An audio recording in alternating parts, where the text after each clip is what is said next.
So Quentin Tarantino is canceled and he does not care. So it seems like a lot of people out there now are fighting back against cancel culture, and not just the people that are being canceled by cancel culture fighting back, but also those people that are being canceled by cancel culture just straight up not caring about being canceled, just straight up ignoring the mob. And apparently if you just ignore the mob, then nothing really happens to you. If you don't bring any extra attention to it, then you won't be fired, then you won't be completely canceled. But does this only apply to people like Quentin Tarantino, or does this apply for everyone? Because Tarantino is a very legendary director. You know, no matter what he says, pretty much, unless it's extremely bad, he's not going to be completely canceled. People will always hire him to make movies simply because his name is Quentin Tarantino. But we also have people out there like Joe Rogan, when he defended Gina Carano the other day, and he's been speaking out against cancel culture for a while now. It's been a few months. He's been speaking out about it, you know, kind of a lot, kind of constantly, pretty much on every single episode that has anything to do with pop culture.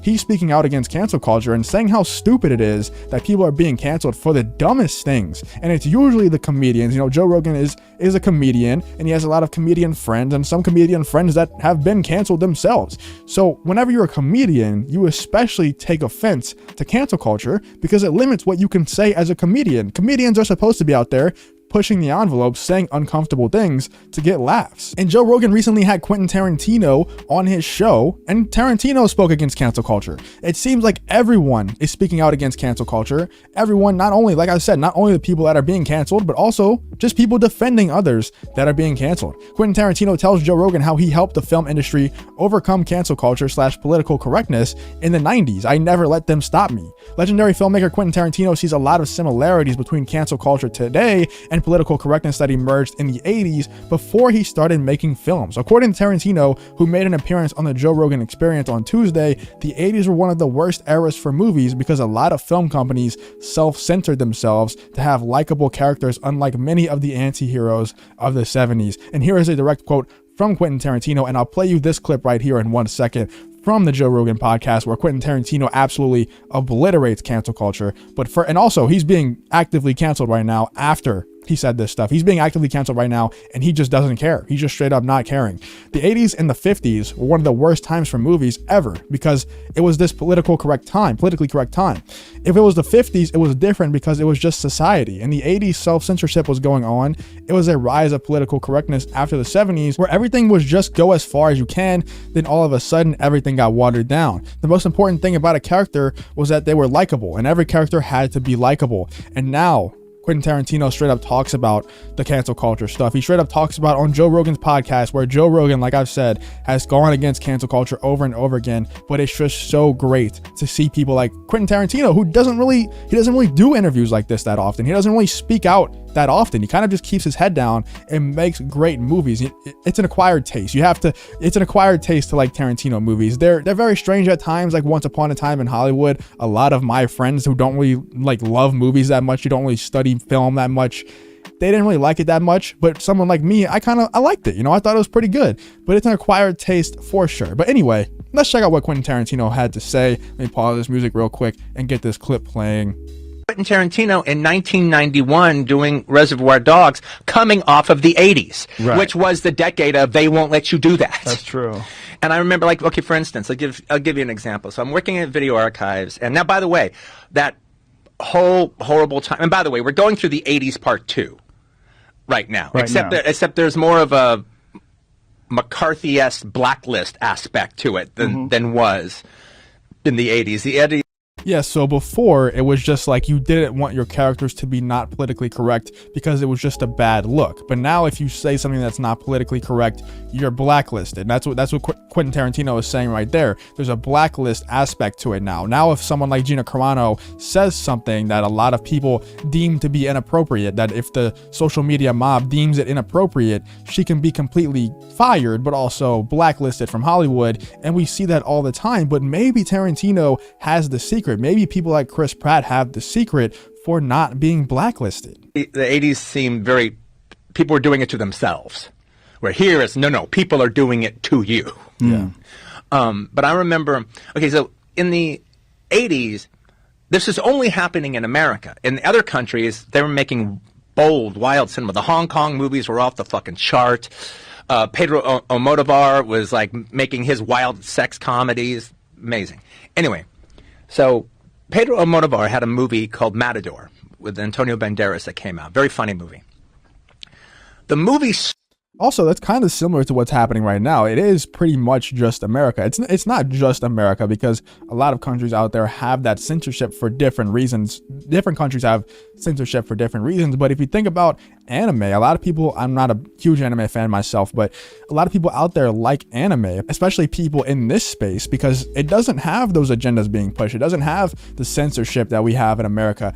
It's more free. The people who make anime are very much more free to make the stories that they want to tell, instead of having to play around the politics, instead of playing around these agendas that the big studios in America and in North America in general have to play around. Starts the opening credits. I think I might have to skip this part. Is a guy sitting in what he's jerking off the most bloody, violent scenes in slasher movies. I had to skip that part. Sorry, YouTube. He's got like all his favorite moments from slasher movies, of women getting murdered, all cut together, and that's the opening credits. They got in there anyway. Oh well. And it's just like, there was like nothing like that available in America. They're like, oh my God, this is the wildest shit ever, man. This is amazing. And so I remember I was like sitting at Video Archives and I was saying, well, I want to do shit like that. Here's where he starts talking about cancel culture right movies. Here. And then one of the guys said, well, they won't let you, Quentin. And my answer was, well, who's they? Who are they to tell me what I can and can't do, can or cannot do? And at the end of the day, the proof is in the pudding. I never let they stop me. I did what I wanted to do. And by doing what I wanted to do, we changed the 90s. The 90s stopped being politically correct. And all of a sudden, like in 1 year, Reservoir Dogs, El Mariachi, Man Bites Dog. So that's great and all, like that's great that Quentin Tarantino came out and said that, but at the same time, I think it's a different time nowadays. Nowadays, it's more about you have to get a big studio behind you. You have to get someone like Disney, like Warner Bros., someone like that to fund your movie, to fund your advertising. You have to be involved. You have to be hired by one of these studios in order to create a successful film.